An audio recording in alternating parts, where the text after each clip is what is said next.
సదాశివసమారంభాం శంకరాచార్యమధ్యమాం అస్మదాచార్యపర్యంతాం వందే గురుపరంపరాం. హరి ఓం. శ్రీ గురుభ్యో నమః. హరి ఓం. ఆత్మబంధువులారా, ఈరోజు తత్వబోధలో మనం 9వ లెక్చర్ చూడబోతున్నాం. వాసుదేవేంద్ర యోగీంద్రం నత్వా జ్ఞానప్రదం గురుం ముముక్షూనాం హితార్థాయ తత్వబోధో విధీయతే. స్థూల సూక్ష్మ కారణ శరీరాత్ వ్యతిరిక్తః పంచకోశ విలక్షణః అవస్థాత్రయ సాక్షి సత్ చిత్ ఆనంద స్వరూపః సన్ యత్ తిష్టతి సహ ఆత్మ. ఇంగ్లీష్ లో మనం 3 ఐలు, the inner, invisible, immortal essence of every individual is ఆత్మ. తత్వబోధ నిర్వచనం గురువు గారు చెప్పారు. ఏమిటది? తత్వబోధ అంటే ఏమిటి? ఆత్మ జ్ఞానము అంటే ఏమిటి? ఆత్మ సత్యము, అనాత్మ మిథ్య. చాలా మంది ఏమనుకుంటారంటే తత్వబోధను చాలా లైట్ గా తీసుకుంటారు. తత్వబోధ అది పెద్ద వినవలసినటువంటి గ్రంథం కాదు, ఒక బేసిక్ గ్రంథం. ఇది మా అందరికి వచ్చు. Tattvabodha we are very very very familiar అనుకుని చాలా చాలా లైట్ గా తీసుకుంటారు. కానీ తత్వబోధ నిజంగానే బేసిక్ గ్రంథమే, ప్రాథమిక గ్రంథమే. అసలు మన రాజ్యశ్రీ గారు మొదట రాసిన గ్రంథం ఇది. అది కరెక్టే. కానీ విచిత్రం ఏమిటంటే ఈ ప్రకరణ గ్రంథం వలన ఉన్న లాభాలు మిగిలిన ఏ గ్రంథంలోనూ ఉండవు. ఇది మనకి డైరెక్ట్ గా ఆత్మజ్ఞానం ఇవ్వటమే కాకుండా అనాత్మ జ్ఞానం కూడా ఇస్తుంది. అనాత్మ అంటే ఏదో తెలిస్తే కదా అనాత్మ కానిది ఆత్మని మనం తెలుసుకోవటానికి. సో కాబట్టి అనాత్మ జ్ఞానం ఇచ్చి ఇది కాదు, ఆత్మ ఫలానా అని చెబుతుంది. అది ఒకటి ప్లస్ పాయింట్. ఇంకొక చాలా చాలా చాలా చాలా పెద్ద ప్లస్ పాయింట్, అసలు ఏ గ్రంథంలోనూ లేనిది దీంట్లో ఉన్నది ఏంటంటే, మీకు ఈ గ్రంథం కొంచెం బాగా తెలిస్తే ప్రస్థానత్రయం చాలా కేక్ వాక్. ఎందుకంటే అన్ని గ్రంథాల్లో ఉన్నటువంటి పరిభాషా పదాలు అంటే సాంకేతిక పదాలు అంటే టెక్నికల్ వర్డ్స్ చాలా, భగవద్గీతలో గాని మరి ఉపనిషత్తుల్లో గాని మరి బ్రహ్మసూత్రాల్లో గాని కొన్ని టెక్నికల్ వర్డ్స్ మనకు కొన్ని వస్తాయి. ఆ వర్డ్స్ రాగానే మనం కొంచెం ఇబ్బంది పడతాం. ఆ ఇబ్బంది అనేది ఉండదు. ఆ పరిభాషా పదాలన్నీ కూడా దీంట్లో కవర్ అయిపోతాయి తత్వబోధలో. సో మీకు కొత్త కొత్త మాటలు ఎక్కడ ఏమి ఉండవు. సో కాబట్టి పరిభాషా పదాలకి అర్థాలు తెలుస్తాయి. అందువలన మన శాస్త్రం అంతా కూడా మన కేక్ వాక్ లాగా అర్థమవుతుంది. అదొక పెద్ద ప్లస్ పాయింట్. రెండోది ఏంటంటే ఆత్మజ్ఞానము, అనాత్మ జ్ఞానం కూడా వస్తుంది. సో కాబట్టి అంత లైట్ గా తీసుకోవద్దు. తత్వబోధను మీరు బాగా ఫెమిలియర్ అవ్వాలి. You should be well versed with Tattvabodha. శ్రద్ధగా వినాలి అని నా కోరిక. ఆత్మ జ్ఞానము అంటే ఏమిటి? ఆత్మ సత్యము, అనాత్మ మిథ్య. ఆత్మ ప్రతి జీవిలోనూ ఉన్నటువంటి ఇంద్రియ అగోచరం, ఇంద్రియ గోచరం కాదు, ఇంద్రియ అగోచరం అయినటువంటి, ఇందాక చెప్పుకున్నట్టు ఇన్విజిబుల్, ఇమ్మోర్టల్, ఇన్నర్, నిత్యమైన అంతర్యామిగా ఉన్న సారమైన అంశమును ఆత్మ అంటారు. దీనికి స్వతంత్ర సత్తా ఉన్నది. ఆత్మ మినహా తక్కినదంతా అనాత్మ అంటారు. అనాత్మను మిథ్య అంటారు. మిథ్య అంటే స్వతంత్ర సత్తా లేనిది, అంటే డిపెండెంట్ సత్తా ఉన్నది. మట్టి సత్యము, కుండ మిథ్య. కుండకు స్వంత ఉనికి లేదు, మట్టికి స్వంత ఉనికి ఉన్నది. ఇప్పుడు ఆత్మ సత్యము, అనాత్మ మిథ్య అని నిర్వచించిన తర్వాత ఆత్మ అనాత్మ నిర్వచనములను విస్తారంగా శంకరాచార్య వివరించారు. అనాత్మను 11 భాగాలుగా విభజించారు. ఏమిటది? శరీరత్రయము, కోశ పంచకము మరియు అవస్థాత్రయము. 3 భాగాల శరీరత్రయం అంటే 5 భాగాల పంచకోశం, 3 అవస్థలు. సో ఈ 11 అనాత్మలు కాక మిగిలిందంతా ఆత్మ. ఇప్పుడు 11 అనాత్మలు ఎక్కడున్నాయి? మన శరీరంలోనే ఉన్నాయి. ఆత్మ ఎక్కడుంది? మన శరీరంలోనే ఉంది. సో మన శరీరంలో ఉన్నటువంటి అనాత్మల గురించి, ఆత్మ గురించి చెప్తున్నారు. సత్ చిత్ ఆనంద స్వరూప. ఎవరు? ఆత్మ. ఆత్మబంధులారా, ఇప్పుడు మనం ఏం చేస్తున్నాం? అనాత్మ అంశాన్ని చూస్తున్నాం. ఆత్మను ఇంకా చూడాల, తర్వాత చూద్దాం. ఇప్పుడు హీరో అంటే ఆత్మ, తర్వాత వస్తాడు. లేకపోతే హీరోకి రెస్పెక్ట్ ఉండదు. మనం అనాత్మ గురించే చూస్తున్నాం ప్రస్తుతం. ఇంతవరకు శరీరత్రయం చూస్తూ ఉన్నాం మనం. అంటే 3-fold బాడీ, స్థూల సూక్ష్మ శరీరాల్ని మనం పరిశీలించాం. Condition of the body, cause of the body, function of the body, nature of the body. మన బాడీని శరీరము అంటాం, లేకపోతే దేహము అంటాం. రెండైనా ఏదైనా ఒకటే. కండిషను స్థూల శరీరమేమో ఇంద్రియ గోచరం. నా స్థూల శరీరం నాకు మాత్రమే కాదు, ఇతరులకు కూడా కనిపిస్తుంది. నా సూక్ష్మ శరీరం అంటే మెయిన్ మైండ్, నాకు అనుభవంలో ఉంటుంది, కానీ ఇతరులకు అర్థం కాదు. అందుకనే సూక్ష్మ శరీరం అంటున్నాం. తర్వాత కాజ్ చూద్దాం. కాజ్ సూక్ష్మ శరీరం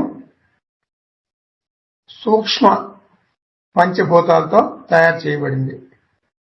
అదేమో స్థూల పంచభూతాలతో తయారు చేయబడింది స్థూల శరీరం. ఇదేమో సూక్ష్మ పంచభూతాలతో తయారు చేయబడింది. ఫంక్షన్ అంటే సూక్ష్మ శరీరం అనేది ఒక సబ్జెక్ట్ అయినటువంటి సూక్ష్మ శరీరం ఆబ్జెక్టివ్ వరల్డ్ తో, అంటే ప్రపంచంతో వ్యవహారం నడుపుతుంది. సబ్జెక్టు ఆబ్జెక్టు ఉన్నంత మాత్రాన మనకి ప్రయోజనం లేదు. సబ్జెక్టు ఆబ్జెక్టు ఒకదానితో మరొకటి కలవాలి. ఆ కలిపే దాన్ని మనం ఇన్స్ట్రుమెంట్ అంటే పరికరము లేక ఉపకరణము అంటాం. సూక్ష్మ శరీరంలో అటువంటి ఉపకరణాలు 17 ఉన్నాయి అని చూసాం. మనస్సు, బుద్ధి, చిత్తము, అహంకారము 4 అనుకుంటే 19 అవుతాయి. కేవలం మనసు, బుద్ధి 2గా తీసుకుంటే 17 అవుతాయి. సో బయట ప్రపంచంతో ఈ 17 ఉపకరణములు వ్యవహారం నడుపుతాయి. ఇప్పుడు స్వభావం, నేచర్. సూక్ష్మ శరీరం యొక్క స్వభావం ఏమిటి? స్థూల శరీరం వల్లనే సూక్ష్మ శరీరం కూడా నిరంతరం మార్పుకి గురవుతుంది. ఏం మార్పులవి? షడ్ వికార, existence, birth, growth, change, decay, death. ఒకే ఒక తేడా, సూక్ష్మ శరీరానికి చాలా ఎక్కువ ఆయుష్ ఉంటుంది. స్థూల శరీరానికి 100-120 సంవత్సరాలు సుమారుగా ఆయుష్ ఉంటుంది. 100-120 అంటే మాక్సిమం. పుట్టగానే చనిపోయే వాళ్ళు కొంతమంది ఉంటారు, 2 నెలలకు చనిపోయే వాళ్ళు ఉంటారు, 6 నెలలకు చనిపోయే వాళ్ళు ఉంటారు, 6 years చనిపోయే వాళ్ళు ఉంటారు. అది చెప్పట్లా, అల్పాయుష్ గురించి కాదు. దీర్ఘాయుష్ సుమారుగా 100-120 వరకు ఉండొచ్చు. అది మనం చెప్పుకునేది. ఒక జన్మకు మరొక జన్మకు స్థూల శరీరం మారుతుంది, కానీ సూక్ష్మ శరీరం ఒకటే ఉంటుంది. నా కిందటి జన్మలో నా స్థూల శరీరం వేరే ఉంది, నాకు తెలియదు, గుర్తులేదు. థ్యాంక్ గాడ్, గుర్తులేకపోవటం మంచిది. నా కిందటి జన్మలో స్థూల శరీరం దున్నపోత అయి ఉండొచ్చు, దేవతా శరీరం అయి ఉండొచ్చు, ఏదైనా అయి ఉండొచ్చు. 84 లక్షల జీవరాశుల్లో ఏదైనా అయి ఉండొచ్చు, గుర్తులేదు.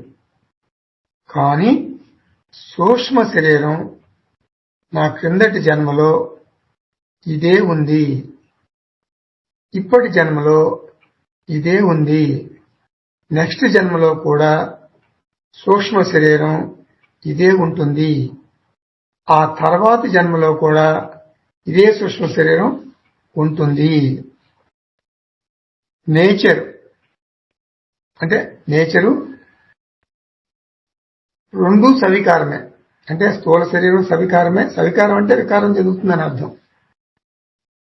రెండు. సో కాకపోతే ఒకదానికి ఆయుష్ తక్కువ, మరొక దానికి ఆయుష్ ఎక్కువ. కండిషను, ఫంక్షను, కాజు, నేచరు చూసాం. ఆ తర్వాత ఈ దేహంలో ముఖ్య భాగాలు కూడా మనం చూసాం. కాన్స్టిట్యూయెంట్స్ ఆఫ్ సటిల్ బాడీ అంటే సూక్ష్మ శరీరం, ingredients of the subtle body. స్థూల శరీరంలోని భాగాలు మనం చెప్పుకున్నామా? అవి అందరికీ తెలుసు. హార్ట్, కిడ్నీ, లంగ్స్, ప్యాంక్రియాస్, అవన్నీ ఎనటామికల్ పార్ట్స్, అది అందరికీ తెలిసినయే. సూక్ష్మ శరీరంలోని భాగాలు ఏమిటి? ఏం చెప్పుకున్నాం? 17 భాగాలు. ఉపయోగం ఏంటి? వాట్ ఈస్ ది ప్రయోజనం? ప్రపంచంతో వ్యవహారం చేస్తాయి. ముఖ్యంగా మనకేం చెప్పుకున్నాం? పంచ జ్ఞానేంద్రియాని, పంచ కర్మేంద్రియాని, పంచ ప్రాణాదయ, మనః ది మైండ్, బుద్ధి ది ఇంటలెక్ట్. ఆ తర్వాత శంకరాచార్య ఒక్కొక్కటిగా వివరిస్తున్నారు. పంచ జ్ఞానేంద్రియాలు మనకు చెప్పారు. 5 సెన్స్ ఆర్గాన్స్ ఆఫ్ నాలెడ్జ్. చెవి, చర్మము, కన్ను, నాలుక, ముక్కు. ప్రపంచంలోని 5 అంశాలలో ఒక్కొక్క అంశాన్ని ఒక్కొక్క జ్ఞానేంద్రియం గ్రహిస్తుంది. Sound, form, smell, taste, touch, ఇట్లా ప్రపంచంలోని 5 అంశాలని ఏమంటారు? విషయ అంటారు. సూక్ష్మ శరీరంలోని అంశాలని ఏమంటారు? ఇంద్రియం అంటారు. అన్ని ఇంద్రియాలు అన్ని విషయాలను గ్రహించలేవు. నీకు చాయిస్ లేదు. ఇప్పుడు చెవి ఉంది, చెవికి వినే శక్తి మాత్రమే ఉంది, చూసే శక్తి లేదు. అలాగే కంటికి చూసే శక్తి మాత్రమే ఉంది, వినే శక్తి లేదు. అట్లాగే ప్రతి ఇంద్రియానికి కూడా ఒక పరిమితి, లిమిటేషన్ ఉంటుంది. మరొక ఇంద్రియ శక్తిలోనికి ఇది ప్రవేశించలేదు. ఇప్పుడు షిప్పు నీటిలోనే ప్రయాణిస్తుంది, కారు రోడ్డు మీదనే ప్రయాణిస్తుంది, ఏరోప్లేను ఆకాశంలోనే ప్రయాణిస్తుంది. అలాగే ప్రతి జ్ఞానేంద్రియం దాని క్షేత్రంలోనే తన పరిమితికి లోబడి అది పనిచేస్తుంది. ప్రతి జ్ఞానేంద్రియానికి ఒక పరిమితి అంటే ఒక రేంజ్ ఉంటుంది. ఎలా అంటే ఇప్పుడు వినికిడి శక్తి ఉంది, అది కొన్ని డెసిబుల్స్ అంటారు. వినికిడి శక్తిని యూనిట్ అన్నమాట. కొన్ని డెసిబుల్స్ కు లోబడి ఉంటుంది. అంతకంటే తక్కువ కానీ ఎక్కువ కానీ డెసిబుల్స్ ఉంటే చెవి వినలేదు. లాస్ట్ టైం చెప్పాను లాస్ట్ క్లాస్ లో, కుక్కకి మనిషి కంటే వినికిడి శక్తి ఎక్కువ రేంజ్ లో ఉంటుంది. అదే కాదు, మన హ్యూమన్ బీయింగ్స్ లో కూడా ఒకరికి మరొకరికి వినికిడి శక్తిలో మార్పులు ఉంటాయి. శాస్త్రంలో ఈ పరిమితమైన ఇంద్రియ శక్తి, అంటే పరిమితమైనటువంటి ఇంద్రియ శక్తి అంటే వినే శక్తి కానీ చూసే శక్తి కానీ, ఇట్లా ఇంద్రియ శక్తి ఒక అపరిమితమైన ఇంద్రియ శక్తిలోని ఒక భాగం అని అంటారు. అపరిమితమైన ఇంద్రియ శక్తి అంటే దేవత, కన్సర్న్ దేవతలు చూసాం కదా మనం. సో ఈ అపరిమితమైన ఇంద్రియ శక్తినే శాస్త్రము దేవత అంటుంది. 5 జ్ఞానేంద్రియాలకు 5 దేవతలు ఉన్నారు. శ్రోత్ర దేవత, చక్షుర్ దేవత, రసనా దేవత, వగైరా వగైరా. మనకు ఉపయోగం ఏమిటి దేవతల వలన? ఏమిటంటే ఇంద్రియ శక్తిని అడగవచ్చు. ఇప్పుడు మన స్కూల్లో అడ్మిషన్ కావాలి, ఒక మంచి స్కూల్లో ఎడ్యుకేషన్ మినిస్టర్ని అడుగుతాం, ఫైనాన్స్ మినిస్టర్ని అడగం, లాభం లేదు. అలాగే ఇంద్రియాలని ఒక స్పెషల్ గా దేవతలు బ్లెస్ చేస్తారు. ఇంద్రియ శక్తిని పెంచుకోవటానికి దేవతలు మనకు ఉపయోగపడతారు. ఇంద్రియము ప్లస్ విషయము ప్లస్ దేవత, sense organs plus sense objects plus తత్ సంబంధిత దేవతలు. అందరు దేవతలు కాదు, కన్సర్న్ దేవత ఒకటి ఉంటుంది, ఆ దేవత మాత్రమే. ఆధ్యాత్మము, అధ్యాత్మము ప్లస్ అధిభూతము. అధ్యాత్మము అంటే సెన్స్ ఆర్గాన్, అధిభూతము అంటే ఆబ్జెక్ట్, సెన్స్ ఆబ్జెక్ట్ విషయం. అధిదైవము అంటే కన్సర్న్ దేవత, సంబంధిత దేవత. Organ object, presiding deity. అధ్యాత్మము ఆర్గాన్, అధిభూతము ఆబ్జెక్ట్, అధిదైవము డైటీ, ప్రిసైడింగ్ డైటీ అంటే దేవత. సో జ్ఞానేంద్రియాలకు ఈ 3 ముఖ్య విషయములు అయి ఉన్నాయి. తర్వాత కర్మేంద్రియాలు చూద్దాం మనం. ఇందాక జ్ఞానేంద్రియాలు ఏంటంటే సెన్స్ ఆర్గాన్స్ ఆఫ్ నాలెడ్జ్, అది ఇన్పుట్, బయట నుంచి విషయాలు లోపలికి తీసుకొస్తాయి. కర్మేంద్రియాలు ఏం చేస్తాయి? ఈ లోపల విషయాలని అవి తీసుకురాగానే యాక్ట్ చేస్తాయి, అంటే అవుట్పుట్ ఆర్గాన్స్ అంటారు. ఇమీడియట్ గా రియాక్ట్ అవుతాయి అన్నమాట. జ్ఞానేంద్రియాలు ఓన్లీ ఇన్ఫర్మేషన్ తీసుకొస్తాయి. ఫలానా చోట అబిడ్స్ లో జిలేబీ ఉంది, ఆ జిలేబీ తినడానికి వెళ్ళాలంటే శరీరం కదలాలి కదా, శరీరాన్ని కదిలి వెళ్లేది ఎవరు? కర్మేంద్రియాలు. కర్మలు చేస్తాయి కర్మేంద్రియాలు. ఈ సెన్స్ ఆర్గాన్స్ ఆఫ్ యాక్షన్ అంటారు. ఇది మెంట్ ఫర్ గివింగ్, అది మెంట్ ఫర్ టేకింగ్ ఇన్పుట్, ఇది meant for giving output. Receive the stimuli from the world, అది జ్ఞానేంద్రియాలు. ఒక వ్యవహారం జరగాలంటే గివింగ్ ఉండాలా, టేకింగ్ ఉండాలి, రెండు ఉండాలి. జ్ఞానేంద్రియాలేమో ఫర్ టేకింగ్, కర్మేంద్రియాలేమో ఫర్ గివింగ్. నేను లెక్చర్ చెప్తున్నాను, మీకు క్లాస్ చెప్తున్నాను, నేను ఇస్తున్నానా తీసుకుంటున్నానా? నేను కర్మేంద్రియం అనేటటువంటి నా వాక్కుని ఉపయోగిస్తున్నాను కాబట్టి ఇస్తున్నాను. మీరు ఇస్తున్నారా తీసుకుంటున్నారా? తీసుకుంటున్నారు. మీరు జ్ఞానేంద్రియము అనే చెవి ద్వారా వింటున్నారు కాబట్టి తీసుకుంటున్నారు. నేను చెప్తున్నాను అంటే మీకు ఇస్తున్నాను, మీరు చెవితో వింటున్నారు కాబట్టి తీసుకుంటున్నారు. సో కర్మేంద్రియాలు చూద్దాం. వాక్, పాణి, పాద, పాయు, ఉపస్థాని. వాక్, పాణి, పాద, పాయు, ఉపస్థాని ఇది పంచకర్మేంద్రియాణి. వాచో దేవతా వన్హిః, హస్తయోర్ ఇంద్రః. దేవతలు చెప్పుకుంటున్నాం మనం. వాచో దేవత వన్హిః అగ్ని, హస్తయోర్ ఇంద్ర, పాదయోర్ విష్ణు, పాయోర్ మృత్యు, ఉపస్థస్య ప్రజాపతి ఇది కర్మేంద్రియ దేవతా. అది దేవతల గురించి చెప్పుకున్నాం. విషయాల గురించి చెప్పుకోవాలి కదా. వాచో విషయ భాషణం, పాణ్యోర్ విషయ వస్తుగ్రహణం. పాణి అంటే చేతులు, చేతుల విషయం పట్టుకోవటం. పాదయోర్ విషయ గమనం, లోకమోషన్, మూమెంట్. పాయోర్ విషయ ఎక్స్క్రిటరీ ఆర్గాన్స్, మలత్యాగ. ఉపస్థస్య విషయ ఆనంద ఇతి, అంటే రిప్రొడక్షన్. విషయం ఏంటంటే ఆనందం.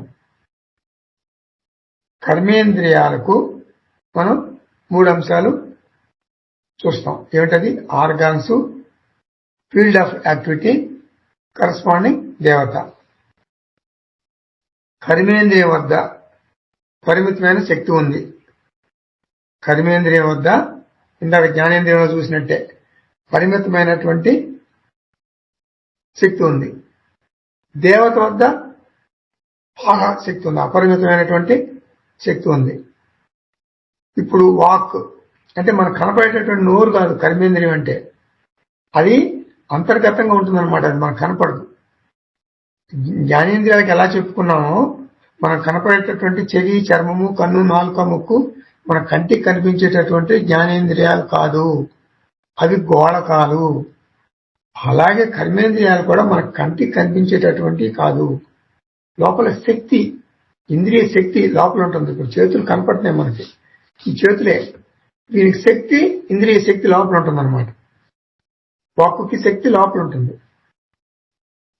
అది మనకు కనపడదు. ఆ శక్తి ఓన్లీ నోరు కనపడుతుంది, నాలుగు కనపడుతుంది, చేతులు కనపడతాయి, కాళ్ళు కనపడతాయి. సో కనపడేటటువంటి కర్మేంద్రియాలు ఇంచుమించు గోళకాలు లాంటివి అవి కూడా, కానీ శక్తి లోపల ఉంటుంది. వాక్ శక్తి, వాకేంద్రియం. పాణి, పాద, పాయు, ఉపస్థ.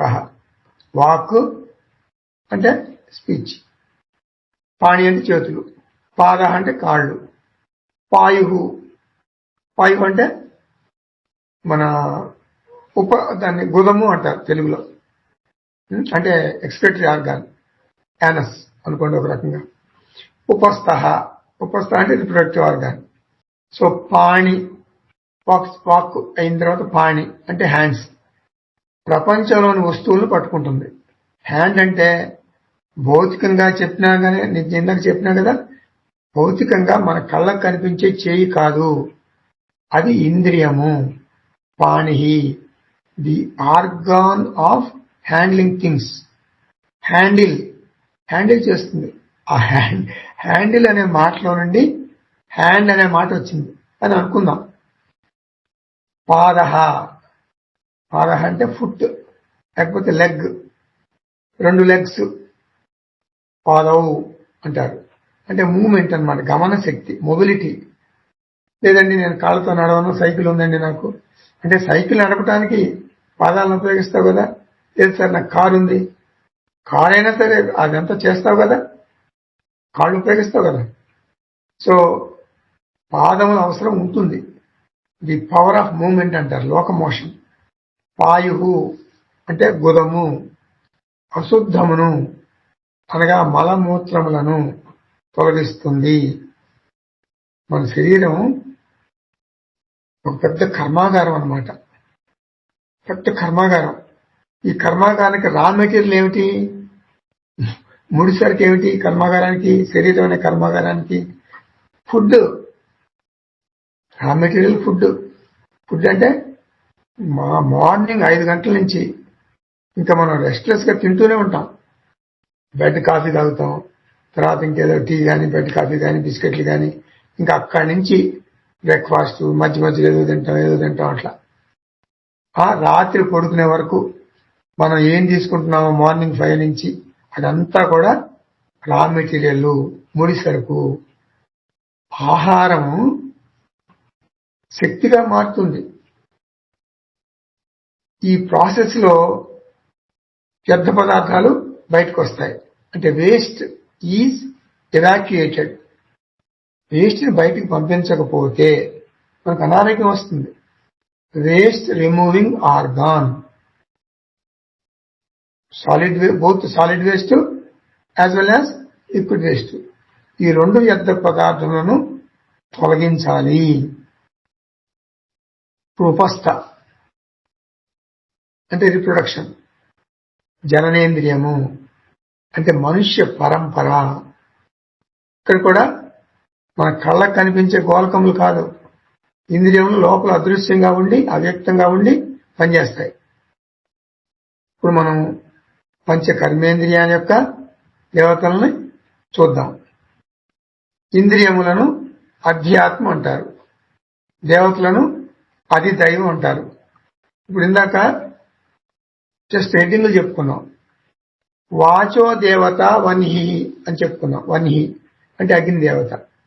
అగ్ని దేవత వాక్కుకి దేవత. వాక్కు పరిమితమైంది, వాక్కు అనే ఇంద్రియం పరిమితమైంది. అగ్ని దేవత అపరిమితమైంది. అగ్ని దేవత యొక్క హెల్ప్ మనకి చేస్తుంది అనమాట. అందుకే కమ్యూనికేషన్ గ్యాప్ మనకు వస్తుంది. అంటే చెప్పాలనుకుని చెప్పలేం. ఈ శక్తిని మొత్తం అగ్నిదేవత ఇస్తుంది.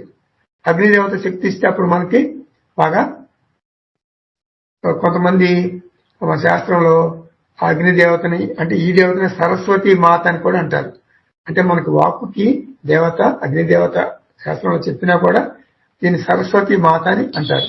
అంటే వాక్కు దేవి, వాక్కునిచ్చేటటువంటి దేవి, వాగ్దేవి. మరొక పేరు బృహస్పతి. అగ్నిదేవత, సరస్వతి మాత, Brihaspati. Total power of speech అంటే వాక్ శక్తికి సంకేతంగా చెప్తారు. ఎవరిని? వాగ్దేవిని. 3 మాటలు చెప్తున్నాం మనం. అగ్నిదేవత లేక సరస్వతి దేవత. అగ్నిదేవతకి ఎగ్జెక్టివ్ మనం సరస్వతి దేవత అంటున్నాం. అగ్నికి సరస్వతికి పోలిక ఏమిటని మనం కంగారు పడకూడదు. మనకి వాక్కుకి శక్తి ఇచ్చేది అగ్నిదేవత. దాన్నే అదర్వైజ్ సరస్వతి లేక బృహస్పతి అని కూడా మనం అంటుంటాం. హస్తయోః ఇంద్రః. హ్యాండ్కి లిమిటెడ్ పవర్ ఉంటుంది. 4 కేజీల కంటే ఎక్కువ మొయ్యలేం, 5 కేజీల కంటే ఎక్కువ మొయ్యలేం. ఆ శక్తి, కొంతమంది బస్తాలు బస్తాలు మోసేస్తారు. అది ఇంద్రుడి వాళ్ళ శక్తిని, హ్యాండ్లింగ్ పవర్ అన్నమాట. అసలు మన బాడీ బోర్వే మనం మోసుకోలేము కొంతమంది. వాట్ ఈజ్ మిడిల్ ఏజ్ అని అడిగారంటే ఎవరో. What is middle age? Middle age అంటే నీవు నీ బాడీ వెయిట్ ని మాత్రమే మోయగలవు. నీవు నీ బాడీ వెయిట్ ని మాత్రమే మోయగలవు. నీ అంతటి నీవు నిలబడటమే ఒక పెద్ద ప్రయాసనం. ఓల్డ్ ఏజ్ అంటే ఓల్డ్ ఏజ్ అనగా నీ బాడీని నీవు మోసుకోలేవు. నిన్ను నడిపించటానికి మరొక మనిషి తోడు కావాలి. పాదయోః విష్ణుః. రాజు నారాయణ, విష్ణు దేవత. ముఖ్యంగా ఇక్కడ త్రివిక్రమ స్వామిని చెప్పుకుంటారు. వామనావతారంలో త్రివిక్రమ స్వామి అంటారు కదా. త్రివిక్రమ స్వామి అవతారంలోని విష్ణుమూర్తి అన్నమాట. అంటే వామనుడు అని అర్థం. అంటే త్రివిక్రమ అవతారంలో సర్వ వ్యాపకత్వం చూపించాడు Vishnumurthy. The power of movement. ఒక అడుగుతో భూమండలం కొలిచాడు, 2వ పాదంతో ఆకాశాన్ని కొలిచాడు. ఆత్మ, నేను ఆత్మ, నేను సర్వవ్యాపి, నేను సర్వగతః. అంటే మనం ఎక్స్పీరియన్స్ చేయలేము, గుర్తుపెట్టుకోండి. సర్వవ్యాపకత్వం చెప్పుతాం తప్ప అది అండర్స్టాండ్ చేసుకోవాలి. బుద్ధితో మనం తెలుసుకోవాలి, అర్థం చేసుకోవాలి. అంతేగాని నేను సర్వవ్యాపకత్వము, నేను విజయవాడలో ఏం జరుగుతుందో కూడా చూడగలను, అమెరికాలో ఏం జరుగుతుందో కూడా చెప్పగలను, అలా కుదరదు మనకి. అసలు మొత్తం అంతా నేనే వ్యాపించున్నా. నేనంటే ఆత్మ. ఎంతవరకు వ్యాపించాను? అన్ని లోకాలు, ఊర్ధ్వలోకాలు, అధోలోకాలు, భూలోకం, అసలు నేను లేని ప్రదేశం అంటూ లేదు. అది అర్థం చేసుకోవాలి. అంతేగాని యూ కెనాట్ ఎక్స్పీరియన్స్. పాయోః మృత్యువు అంటే యమధర్మరాజు, ప్రిసైడింగ్ దేవత ఫర్ క్లెన్సింగ్ అంటే మలమూత్రాలు, దాన్ని ఏమంటారు, విసర్జక ఆ క్రియని ఆ దేవత యమధర్మరాజు. ఆ రెసిడ్యూ, రూమినెంట్ అంటారు, ప్రపంచం నుండి మనుష్యులను తనతో తీసుకెళ్తుంది ఎవరు? మృత్యుదేవత. మృత్యుదేవత ఎవరు? యమధర్మరాజు. మనుష్యులు వారి డ్యూటీస్ వారు పూర్తి చేసుకుని ముసలివాళ్ళు అయిపోయి మృత్యువు కోసం ఎదురు చూస్తూ కూర్చుంటారు సూట్ కేసు సర్దుకుని. యమధర్మరాజు వస్తే అందరూ సూట్ కేసు సర్దుకుని కూర్చోరు. అందరూ నాకు ఇంకో 5 ఏళ్లు పొడిగించు, నాకు ఇంకా ఎప్పుడెప్పుడే చనిపోవాలని లేదంటుంటారు. కానీ మన జ్ఞానం ఉన్నవాళ్ళు, మోక్షం వచ్చిన వాళ్ళు, జ్ఞానులు ఏం చేస్తారంటే అయిపోయింది. అదొక సాధారణమైన క్రియ. మనం దాహం వేస్తే మంచినీళ్ళు తాగుతాం కదా, ఇంటెన్సిక్ నేచర్. ఆకలి వేస్తే అన్నం తింటాం కదా. అలాగే ప్రారంధ కర్మ వలన ప్రారంధం ఎప్పుడైతే అయిపోయిందో అప్పుడు మనం చలో సూట్ కేసు రెడీ. కొన్ని పనులు నేను చేయాల్సినవి ఉన్నాయి, ఇంకా మా మనవరాలు పెళ్లి చూడాలి, ఇంకా అట్లాంటి మాటలు మనం మాట్లాడడం. జ్ఞాని అటువంటి మాటలు మాట్లాడు. అయిపోయింది. ఇంకా యమధర్మరాజు రాగానే పదండి సార్ వెళ్దాం, నేను రెడీగా ఉన్నాను, సూట్ కేసు సర్దుకున్నాను అంటాం అనమాట మనం. అంటే మనకి ఇంకా చేయాల్సిన కార్యక్రమాలన్నీ ఏం లేవు. ఎందుకంటే లేవు, ఎప్పుడు ఉంటాయి చేయాల్సిన కార్యక్రమాలు, ఎప్పుడూ ఉంటాయి, కానీ నాకుండవు. ఎందుకని ఉండవు? నేను ఆత్మ చైతన్యమును, నేను ఈ దేహమును కాదు అనుకున్నప్పుడు దేహం యొక్క బాధ్యతలు, దేహం యొక్క కార్యములు నావి కాదు అనేటటువంటి జ్ఞానం మనకుంది. కాబట్టి ఎస్ యమధర్మరాజు గారు, నేను I'm ready, let us go. So మనుషులు వారి డ్యూటీస్ వారు పూర్తి చేసుకుని ముసలివాళ్ళయి మృత్యు కోసం ఎదురు చూస్తూ కూర్చుంటారు. అటువంటి వారిని వేస్ట్ లాగా యముడు తీసుకెళ్తాడు. భూమికి భారం వృద్ధులు, అంటే మనం అయిపోయిన తర్వాత, పని అయిపోయిన తర్వాత వాళ్ళు తప్పుకుంటే యంగ్ జనరేషన్ కి చోటు ఇచ్చినట్టు అవుతుందన్నమాట. యమధర్మరాజు చేసే పని అదే. మన యముణ్ణి శత్రువులాగా చూడకూడదు. పాతను తీసివేసి కొత్తకు నాంది పలుకుతాడు ఎవరు? యమధర్మరాజు. అందుకనే మృత్యు దేవత మనకు మంచి చేస్తున్నాడు అంటుంది శాస్త్రం. అందుకే దేవత అంటున్నాం. పాయోహో మృత్యు, మృత్యు అనగా మరణము. కానీ ఈ సందర్భంలో యమధర్మరాజు మనకి యమధర్మరాజు, ధర్మరాజు అంటాం. అంటే ధర్మమే చేస్తాడు, అధర్మం చేయడు. ఎవరు? యముడు. కానీ మనం ఇతరులు మరణిస్తే చాలా చాలా జ్ఞానంతో ప్రారంభం అంటాం. ఇప్పుడు ఒబిచ్యురీ కాలం న్యూస్ పేపర్లో చూస్తుంటాం, ఫోటోలు 4-5 ఫోటోలు వస్తాయి. ఎవరు చనిపోయారు, ఫలానా ఫలానా, కింద వాళ్ళ పిల్లల పేర్లు రాస్తారు. మనకి పెద్ద అనిపించదు, వాళ్ళ ప్రారంభం చనిపోయారంటాం. కానీ మనకు, మన కుటుంబ సభ్యులకు మరణం రాకూడదు అని అనుకుంటాం. ఇది చాలా పొరపాటు, అన్ఫేర్ యాటిట్యూడ్ అన్నమాట. ఇలా ఉండకూడదు. మనం ప్రార్థిస్తాం, నాకు, నా కుటుంబానికి మరణం రాకూడదు. యమధర్మరాజు ఏం చేస్తాడు? మన ప్రార్థనను అంగీకరించడు. ఎందుకు? అందరి మరణము ఆయనకు సమానమే. ఎందుకు సమానం? ఆయన ధర్మమూర్తి, ఆయన ధర్మదేవత. ఉపస్థస్య ప్రజాపతి. ఉపస్థ అంటే reproduction, the organ of generation, creation, సంతానోత్పత్తి చేసే దేవత ప్రజాపతి. అంటే బ్రహ్మ. బ్రహ్మ అంటే బ్రహ్మన్, మన ఆత్మ కాదు. ఆత్మ బ్రహ్మన్ అంటాం కదా, అది కాదు. శరీరంలో ఉండేటటువంటి ఆత్మని ఆత్మ అంటాం, అంతటా ఉన్నటువంటి ఆత్మని బ్రహ్మన్ అంటాం. అది కాదు ఇక్కడ. చతుర్ముఖ బ్రహ్మ. ఇక్కడ ఉపస్థస్య ప్రజాపతి అంటే చతుర్ముఖ బ్రహ్మ. చతుర్ముఖ అంటే 3 ముఖాలా 4 ముఖాలా?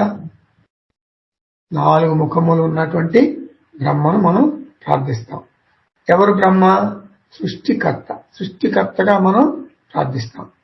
జీవరాశులు అన్నింటినీ సృష్టించగలడు ఎవరు? చతుర్ముఖ బ్రహ్మ. మనుషుల్ని మాత్రమే మనిషి సృష్టించగలడు. ఇప్పుడు మనం రీప్రొడక్షన్ అంటే మనిషే సృష్టిస్తాడు. కోతిని సృష్టించలేవు, దున్నపోతుని సృష్టించలేరు మనుషులు. కోతి లాంటి, దున్నపోతు లాంటి మనిషిని మనం పుట్టించగలం, అది వేరే విషయం. మనకు పరిమితమైనటువంటి సంతానోత్పత్తి శక్తి ఉన్నది. మన సంతతిని మాత్రమే పుట్టించే శక్తి మనకి ఉన్నది. కానీ ఆయనకి, చతుర్ముఖ బ్రహ్మగారికి మొత్తం సృష్టి చేస్తాడు. మొత్తం ఆయనకి ఎన్ని తలలు ఉన్నాయి? 4 తలలు ఉన్నాయి. 4 తలలు 4 వేదాలకు సంకేతం. అంటే టోటల్ నాలెడ్జ్, ఆమ్నిషియన్స్ అన్నమాట. సర్వజ్ఞత్వం అంటారు దాన్ని. సృష్టించడానికి, మరి సృష్టి చేయాలంటే ఎంత జ్ఞానం కావాలి. చెప్పుకున్నాం కదా, అధ్యాత్మం అది దేవత అని చెప్పుకున్నాం కదా. మనకి ఇంకేం మిగిలింది? ఫీల్డ్ ఆఫ్ ఈచ్ దేవత అంటే కర్మేంద్రియ దేవతా. వాచ విషయ అంటే ఫంక్షన్. వాచ అంటే భాషణం, స్పీచ్ అనేది ఫంక్షన్. వాచ్యం అంటే స్పీచ్ కి ఏంటి ఫంక్షన్? మాట్లాడటం అన్నమాట, అది భాషణం. పాణ్యో విషయ అంటే చేతులకు విషయం ఏమిటి? అంటే విషయాల గురించి మనం మాట్లాడుకుంటున్నాం. ఇప్పుడు దీనికి విషయం మాట్లాడటం. మాటలను అతి తక్కువగా, అవసరమైనప్పుడు అవసరమైనంత వరకు మాత్రమే మాట్లాడాలి అంటుంది శాస్త్రం. పాణ్యో విషయ వస్తుగ్రహణం. ఈ 2 హ్యాండ్లు, 2 చేతుల యొక్క ఇదేమిటంటే పట్టుకోవటం. మార్నింగ్ లేచింది మొదలు రాత్రి పడుకునే వరకు ఎన్ని పట్టుకుంటామో మనం, దీంతో లెక్క ఉండదు, ఇన్ఫినిట్ అన్నమాట. పాదయోర్ విషయ గమనం, ఫీట్, లెగ్స్, లోకమోషన్, మూమెంట్ అన్నమాట. పాయోర్ విషయ మల త్యాగ. త్యాగ అంటే ఇవాక్యుయేషన్, ఎలిమినేషన్ అన్నమాట. డిశ్చార్జ్, బయటికి పంపించటం. ఒక రకంగా చెప్పాలంటే యూరిన్, మరి మలం అన్ని బయటికి వెళ్ళిపోవడం. మొత్తం టోటల్ సిస్టమ్ అంతా ఎక్స్క్రిటరీ సిస్టమ్ కిందే వస్తుంది. ఇంచుమించు చెమట కూడా, మనకి చెమట ద్వారా కొంత వేస్ట్ మెటీరియల్ వెళ్తుంది, మూత్రం ద్వారా వెళ్తుంది, మలం ద్వారా వెళ్తుంది. అవన్నీ దీని కిందే వస్తాయి. మల త్యాగ అంటే అండర్స్టూడ్ ఆ 3. ఉపస్థస్య విషయ ఆనంద. రిప్రొడక్షన్ విషయం ఏంటంటే ఆనందం. ఆనందం అంటే ఏమిటంటే, మనం పిల్లలు పుడితే, సంతానోత్పత్తి జరిగితే తల్లిదండ్రులుగా అయిపోతాం మనం. అంటే పేరెంట్స్ అయిపోతాం. పేరెంట్ అయిపోతే మనకు ఆనందమే కదా. I became a father, I became a mother. ఎంత ఆనందంగా ఉంటుంది. ఈ తల్లిదండ్రులుగా మార్పు చెందటం అనేది ఆనందదాయకం అన్నమాట. ఎందుకు ఆనందం? నా పిల్లల్లో నన్ను నేను చూసుకుంటున్నాను. నేను చనిపోయినా కూడా నా పిల్లల ద్వారా నేను కొనసాగుతున్నాను. పిల్లల ద్వారా బతికున్నట్లుగానే నేను భావిస్తున్నాను. అందుకే మనం ఇందాక చెప్పుకున్నాం కదా, ఒబిచురీ కాలం అంటే సంతాపంగా వేస్తారు కదా, పేపర్లో ఫోటోలు వేస్తారు కదా చనిపోయారని. ఆ ఒబిచురీ కాలంలో కింద పిల్లల పేర్లు వేసుకుంటారు. తల్లిదండ్రులు పిల్లల ద్వారా జీవించే ఉన్నారు అనటానికి సంకేతం. పిల్లలు, వారి పిల్లలు, వారి పిల్లలు, మరల వారి పిల్లలు, ఆనంద. అలా శాశ్వతంగా ఉంటామని మనం అనుకుంటాం. ఇమ్మోర్టాలిటీ, శాశ్వతత్వం. నిత్యత్వంకి చిహ్నం అన్నమాట. అది మన ఊహ, అపోహ అనుకోండి. పోని ఇలాగే మనం బతుకుతాం. కర్మేంద్రియాలు, కర్మేంద్రియాల దేవతలు, కర్మేంద్రియ విషయాలు మనం చూసాం. 17 అంగాలలో 10 చూసాం. జ్ఞానేంద్రియాలు 5, కర్మేంద్రియాలు 5. ఇంకెన్ని మిగిలాయి? 17లో 10 చూస్తే మనకి ఎన్ని మిగిలాయి? 7 మిగిలాయి. ఎందుకనో గాని తత్వబోధలో ఈ మిగిలిన 7 అంగాల గురించి శంకరాచార్య చెప్పలేదు. ఆయన తత్వబోధలో చెప్పింది కాలగతిలో కలిసిపోయి ఉండొచ్చు, లేదా మర్చిపోయి ఉండొచ్చు, పూర్తిగా రెండేమో చివరిలో చెప్పారు, 5 అసలు పూర్తిగా చెప్పలేదు. ఆ 7 ఏమిటి, ఏం చెప్పలేదు మనకి? పంచ ప్రాణాహ, మనస్సు, బుద్ధి, ఈ 7 మనకు చెప్పల. అంటే 5-fold ప్రాణిక్ సిస్టమ్, మనసు, బుద్ధి. అంటే పంచ ప్రాణాలు, మనసు, బుద్ధి గురించి. పంచ ప్రాణములు అనగా ఏమిటి? ఇందాకేం చెప్పుకున్నాం మనం? 5 జ్ఞానేంద్రియములు, 5 కర్మేంద్రియములు చెప్పుకున్నాం కదా. జ్ఞానేంద్రియములు ఒక విషయాన్ని లోపలికి తీసుకురాగానే సత్యసాయి నిగమాగమంలో మంచి ప్రవచనాలు చెప్తున్నారు. స్వామి పరమార్థానంద గారు వచ్చి అని ఒక ఇన్ఫర్మేషన్ తీసుకొస్తుంది జ్ఞానేంద్రియం. తీసుకురాగానే కర్మేంద్రియం ఏం చేస్తుంది? వెళ్దాం, పరమార్థానంద గారు అంటే చాలా గొప్ప గురువు గారు, మనం వెళ్ళి వినాలి, వెళ్దాం పదండి అంటుంది. ఎవరు? చేతులు, కాళ్ళు ఇవన్నీ తీసుకెళ్తాయి. మనం కాళ్ళు తీసుకెళ్తాయి. కాళ్ళు తీసుకెళ్లాలంటే మనకి ఏం కావాలి? శక్తి కావాలి. ఆ శక్తి లేనిదే కాళ్ళు నడవలేవు, వేస్ట్. ఆ శక్తిని ఇచ్చేటటువంటి అంగాల్ని పంచ ప్రాణాలు అంటారు. ప్రాణ, పంచ ప్రాణాలు. ప్రాణ అనగానే ప్రాణ, అపాన, వ్యాన, ఉదాన, సమాన 5 ఇంక్లూడెడ్ అనుకోవాలి. ప్రాణ అనగానే ప్రాణలో ఈ 5 ఇంక్లూడెడ్ అన్నమాట. ప్రాణ, అపాన, వ్యాన, సమాన, ఉదాన, లేకపోతే ఉదాన, సమాన. ప్రాణ మనకి శక్తి ఎలా ఇస్తుంది? ప్రాణ అంటే శ్వాస ద్వారా శక్తి ఇస్తుంది. శ్వాసక్రియ. శ్వాస జరగకుండా మనం ఒక అరగంట, గంట ఉండగలం అని అనుకోవద్దు. ఒక్క నిమిషం కూడా ఉండలేం, 2 minutes కూడా ఉండలేం. మనం మనిషి పుట్టినప్పుడు శ్వాస స్టార్ట్ అయింది, మనిషి చనిపోయినప్పుడు శ్వాస ఆగిపోతుంది. ఈ మధ్యలో మీరు నిద్రపోయినా, పెళ్లిలో ఉన్నా, ఇంకా వేరే వేరే ఫంక్షన్స్ లో ఉన్నా, ఏ పని చేసినా కూడా దీనికి నో హాలిడే, కంటిన్యూస్ గా జరుగుతుంది. ఈ రెస్పిరేటరీ ప్రాసెస్ అనేది గాలి పీల్చుకోవటం, ఆక్సిజన్ పీల్చుకుంటుంది, తర్వాత లోపల పీల్చుకున్న తర్వాత వేస్టేజ్ ని బయటికి పంపిస్తుంది, అంటే కార్బన్ డైఆక్సైడ్ బయటికి పంపిస్తుంది. ఇది ఒక శ్వాసక్రియ, రెస్పిరేటరీ సిస్టమ్ అంటారు. దీన్ని ప్రాణ అంటారు. అపాన అంటే విసర్జక క్రియ, ఎక్స్పిరేటరీ సిస్టమ్, ఇవాక్యుయేటరీ సిస్టమ్. ప్రాణశక్తి వలన రిమూవల్ ఆఫ్ వేస్ట్ జరుగుతుంది. వ్యాన అంటే సర్క్యులేటరీ సిస్టమ్, ఫుడ్ ద్వారా వచ్చిన శక్తి. లోపల ఫుడ్, స్టమక్ లో మనం ఫుడ్ తింటాం కదా, శక్తి వస్తుంది కదా. ఈ కర్మాగారంలో ఆ శక్తిని బాడీలోని ప్రతి కణానికి పంపిస్తుంది ఈ సర్క్యులేటరీ సిస్టమ్. ఇక్కడ ఎనర్జీ తయారైపోయిన తర్వాత స్టమక్ ఫ్యాక్టరీలో ఎనర్జీ తయారవుతుంది, అది అన్నిటికీ డిస్ట్రిబ్యూట్ చేస్తుంది అనమాట. ఈ డిస్ట్రిబ్యూటరీ సిస్టమ్, సర్క్యులేటరీ సిస్టమ్. అందుకనే నువ్వు ఫుడ్ తినకపోతే నీకు ఎనర్జీ ఉండదు, ఫుడ్ తింటేనే ఎనర్జీ వస్తుంది. అలాగే సమాన, ఉదాహరణ తర్వాత చూద్దాం. ప్రాణ, వ్యాన, సంగతి ఇందాక ప్రాణ, అపాన, వ్యాన 3 చూసాం. ఇప్పుడు సమాన అంటే డైజెస్టివ్ సిస్టమ్, అంటే జీర్ణక్రియ. రా మెటీరియల్ ఏమిటి దీనికి? ఫుడ్. ఈ ఫుడ్ మనం తింటే అదొక అవ్యక్తమైన శక్తిగా మారుస్తుంది. శక్తిని మనం తినం, శక్తిని డైరెక్ట్ గా మనం తినం. మనం చపాతి, అన్నము, కూరలు ఇవి తింటాం. ఇప్పుడు మీతో నేను 1 గంట మాట్లాడుతున్నాను అంటే నేను శక్తిని ఖర్చు పెడుతున్నాను. నాకు ఎక్కడి నుంచి వచ్చింది శక్తి? ఫుడ్ నుంచి వచ్చింది. నేను శక్తిని చెప్పాను కదా, డైరెక్ట్ గా తిన్నాను. ఇడ్లీ, చపాతి, సాంబారు, వడ ఇవన్నీ తింటాను. ఇంకా చనా బటూరా, గుజరాతీది ఏంటి డోకలా అంటారు, ఇవన్నీ తింటాం. మరి ఇంకేదో పానీపూరి ఇవన్నీ తింటాం.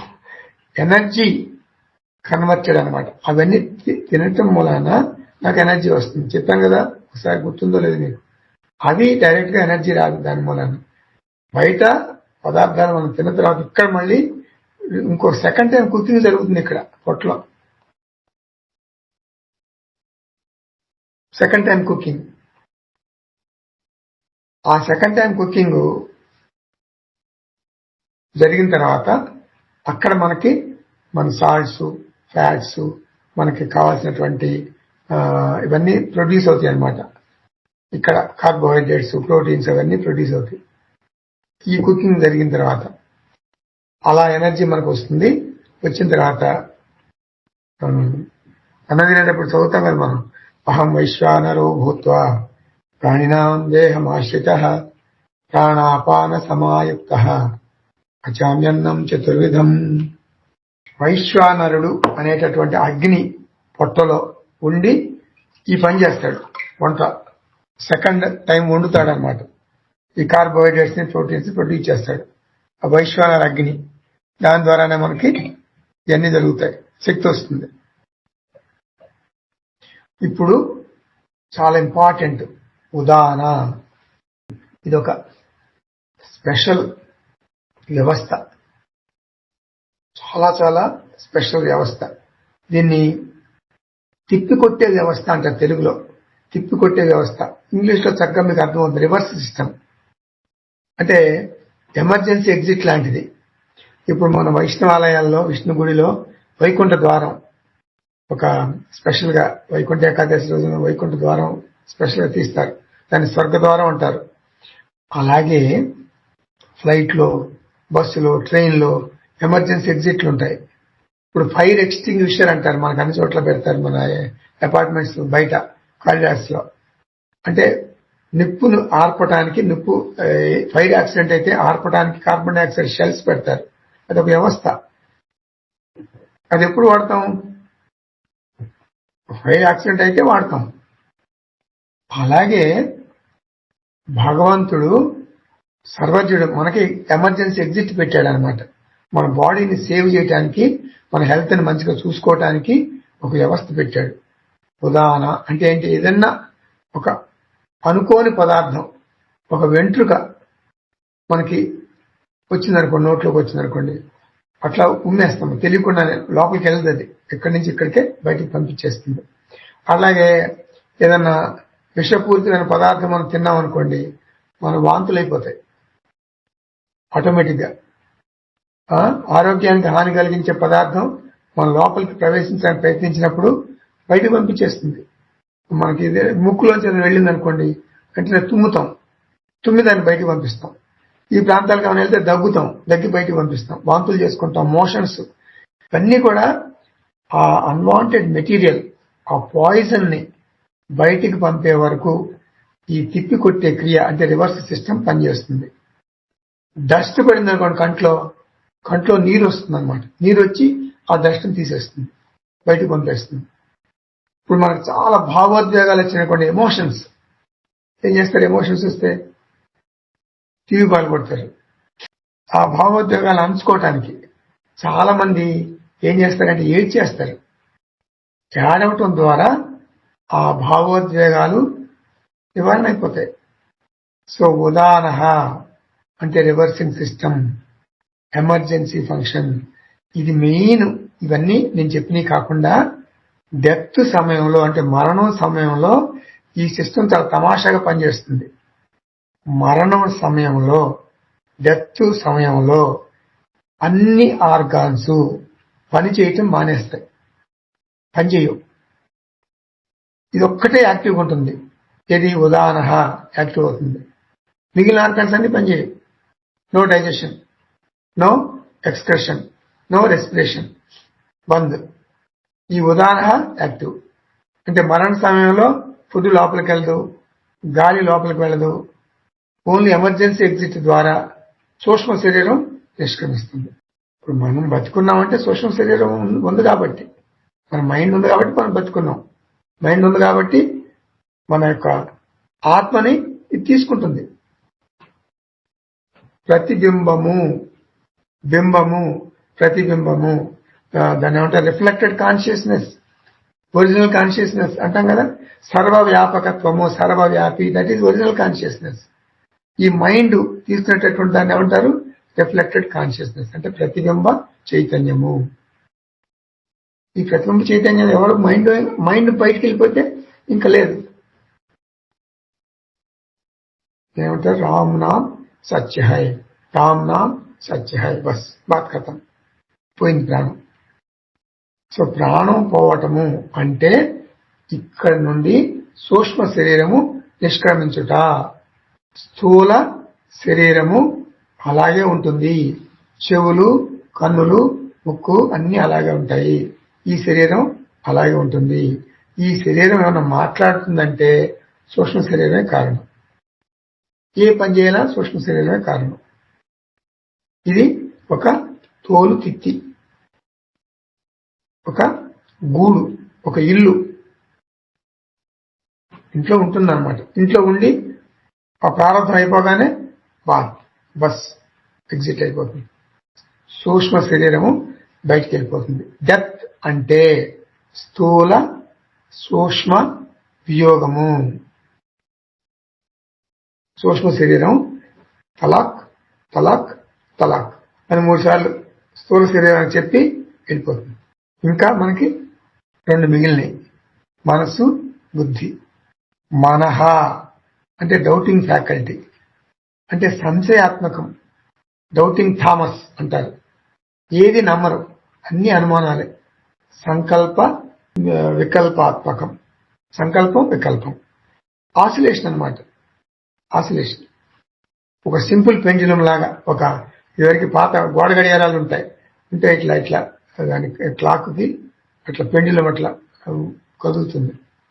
అట్లాగా మనం వెళ్ళాలా వద్దా, వెళ్ళాలా వద్దా, తత్వబోధ క్లాస్కి వినాలా వద్దా, వినాలా వద్దా. ఆసిలేషన్ ఒక పెండ్యులం. సంకల్ప వికల్ప ఆసిలేషన్. ఈ ఫ్యాకల్టీ దీన్ని మనస్సు అంటారు. అంటే ఎమోషనల్ ఫ్యాకల్టీ అని కూడా అంటారు. అంటే డౌటింగ్ అన్న ఎమోషన్ 2 ఉంటాయి మనసుకి. Doubting faculty, emotional faculty. ఇంకా పోతే బుద్ధి. బుద్ధి అంటే ఇంటలెక్ట్. రేషనల్ ఫ్యాకల్టీ నిశ్చయాత్మకం. ఆపేసేది, నో నో సంశయం, సంకల్పం లేదు, వికల్పం లేదు, నిశ్చయం చేసుకున్నాం, full stop, no oscillations, full stop, ఈ పని చేసేద్దాం అని చెప్పేస్తుంది బుద్ధి. వెళ్ళాలా వద్దా, వెళ్తే వెళ్ళమని, వద్దంటే వద్దని ఏదో ఒకటి చెప్పేస్తుంది నిశ్చయంగా. తత్వబోధ క్లాస్కి వెళ్ళు, నీ జీవితాన్ని నువ్వు చక్కదిద్దుకోకపోతే ఎవరు చక్కదిద్దుకుంటారు అని చెప్తుంది బుద్ధి. దీన్ని రేషనల్ ఫ్యాకల్టీ, ఇంటలెక్చువల్ ఫ్యాకల్టీ అని కూడా అంటారు. రేషనల్ ఫ్యాకల్టీ అంటే మనం రేషన్ షాప్కి వెళ్ళి బియ్యం తీసుకోవటం కాదు, ఆ రేషన్ కాదు ఇక్కడ. రేషనల్ ఫ్యాకల్టీ అంటే reasoning faculty, reasoning faculty. So ఇప్పుడు మనం ఏం చేసాం, మన జ్ఞానేంద్రియాలు 5, కర్మేంద్రియాలు 5, పంచ ప్రాణాలు 3, 15, మనస్సు, బుద్ధి 17 మనం చూసాం. ఈ సూక్ష్మ శరీరం అంటారు. ఈ 15 కలిసి ఏమంటారు, సూక్ష్మ శరీరం అంటారు. ఆత్మబంధులారా, చాలా మంది అనుకుంటారు ఆత్మజ్ఞానం పొందితే మార్పులు జరుగుతాయి అనుకుంటారు. అసలు ఒక జ్ఞాని స్పెషల్ గా ఉండాలి. అర్జునుడికి కూడా అదే డౌట్ వచ్చింది కదా. స్థితప్రజ్ఞ ఎట్లా మాట్లాడతాడు, ఎట్లా నుంచుంటాడు, ఎలా కూర్చుంటాడు అని అడుగుతాడు కదా మనకి 2వ అధ్యాయంలో. అది అందరూ అట్లా అనుకుంటారు. నిజం చెప్పాలంటే ఆత్మజ్ఞానం పొందటం వలన బాహ్యంలో మార్పులు జరగవు. జగత్తు అలాగే ఉంటుంది. కుటుంబ సభ్యుల ప్రవర్తన ఏమి మార్పు ఉండదు. నీకు అనారోగ్యం ఉంటే ఏమి దూరం కాదు. నీ అవగాహనలో మార్పు వస్తుంది, నీ దృక్పథంలో మార్పు వస్తుంది, నీ యాటిట్యూడ్లో మార్పు వస్తుంది. నీ జీవ జగత్ ఈశ్వర ఈ ఫార్మేట్ మారిపోతుంది. ట్రయాంగులర్ ఫార్మేట్, జీవ జగత్ ఈశ్వర. నేను జీవుణ్ణి, ఈ జగత్తు నాకు చాలా కష్టాలు పెడుతుంది. జగత్ అనగా వ్యక్తులు అంతా, మొత్తం అంతా కలిసి జగత్ అంటారు, ఇంక్లూడింగ్ దిస్ బాడీ. జగత్ అంటే including my body, including my wife's body, including my children's bodies, అన్ని కలిపి జగత్ అంటారు. సో వీళ్ళందరూ నన్ను ట్రబుల్ చేస్తున్నారు, నన్ను ఒక డోర్ మ్యాట్ లాగా వాడేసుకుంటున్నారు, నేను అల్ప జీవుణ్ణి అని ఈశ్వర నా సంగతి చూడు కొంచెం, నీకు కొబ్బరికాయలు కొడతా, 100 కొబ్బరికాయలు కొడతా అని ఈశ్వరుడితో మొరపెట్టుకుంటాం. జీవ జగత్ ఈశ్వర ఫార్మేట్ అంటే శివుడు ఎప్పుడు కూడా ఈశ్వరుడితో గొనుగుతూ సణుగుతూ ఉంటాడనమాట. అంటే సంసారంలో ఉన్నాడని అర్థం. ఈ ట్రయాంగిల్ ఫార్మేట్ నుంచి బైనరీ ఫార్మేట్కి వచ్చేస్తాడు. బైనరీ ఫార్మేట్ అంటే రెండే ఉంటాయి. ఏమిటది? జ్ఞానం వచ్చేస్తుంది అనమాట. ఆత్మ అనాత్మ, ఈ బైనరీ ఫార్మేట్. ఆత్మ సత్యము, అనాత్మ మిథ్య. ఈ బైనరీ ఫార్మేట్కి రావటం వల్ల ఏమవుతుంది? లాభం ఏమిటి? నేనే ఉన్నాం, నేనే సత్య. ఆత్మ సత్యం అంటే నేను సత్యం అని అనుకుంటాడు అతను. అనాత్మ ఉంది కానీ మిథ్యగా ఉన్నది. I don't mind. మిథ్యగా ఉంటే ఉన్నా ఒకటే, లేకపోయినా ఒకటే, డజంట్ మ్యాటర్. త్రాడు గుర్తించేశా. త్రాడులో పాము ఉన్నది. పాము ఎక్కడుంది? లేదు కదా. ఇప్పుడు జ్ఞానం వచ్చిన తర్వాత అంత క్రితం పాము ఉందనుకుంటున్నాను నేను, ఇప్పుడు పాము లేదు, తెలిసిపోయింది. పాము తెలిసింది నాకు, ఇప్పుడు మిథ్యగా పాము తెలిసింది, మిథ్యగా తెలిసింది అంతే. అనాత్మ ఉన్నది, మిథ్యగా ఉన్నది. It is as good as not there. ఇది బైనరీ ఫార్మేట్. ఆత్మ సత్యము, అనాత్మ మిథ్య. అంతా ఆత్మమయం జగత్. సర్వం కృష్ణమయం జగత్ అనకూడదు. సర్వం కృష్ణమయం జగత్ అంటే అది కర్మయోగి. సర్వం ఆత్మమయం జగత్ అంటే ఇప్పుడు ఆత్మమయం జగత్ అనుకున్న తర్వాత కృష్ణుడు కూడా అనాత్మే. భగవంతుడు కూడా, దైవం కూడా అనాత్మ. భగవంతుడు కూడా పుట్టుక మరణం అన్నీ ఉన్నాయి అలాగనే. కాబట్టి భగవంతుడితో సహా అనాత్మ. సో మనకి 3 ప్రయాణాలు, ముఖ్యంగా 3 ప్రయాణాలు. ఒకటి జగత్తు మీద ఆధారపడటం, ఆధారపడి జాలీగా బతికేయటం. అది కర్మీ, అలా బతుకుతాడు. కర్మయోగి, అంతా కృష్ణమయం జగత్, సర్వం కృష్ణమయం జగత్ అని బతుకుతాడు. దేవుడి మీద ఆధారపడి బతుకుతాడు. అది కర్మయోగి. నా మీద నేనే ఆధారపడి బతుకుతా, self dependence. So world dependence కర్మీ, గాడ్ డిపెండెన్స్ కర్మయోగి, సెల్ఫ్ డిపెండెన్స్ జ్ఞాని, ఆత్మయోగి, జ్ఞానయోగి. సో కర్మి, కర్మయోగి, జ్ఞానయోగి. వరల్డ్ డిపెండెన్స్ కర్మి, గాడ్ డిపెండెన్స్ కర్మయోగి, ఆత్మ డిపెండెన్స్, సెల్ఫ్ డిపెండెన్స్ జ్ఞానయోగి. జ్ఞానయోగం అంటే రిజల్ట్ మోక్షం, అది అండర్స్టూడ్. ఓం తత్సత్. సర్వం శ్రీకృష్ణార్పణమస్తు.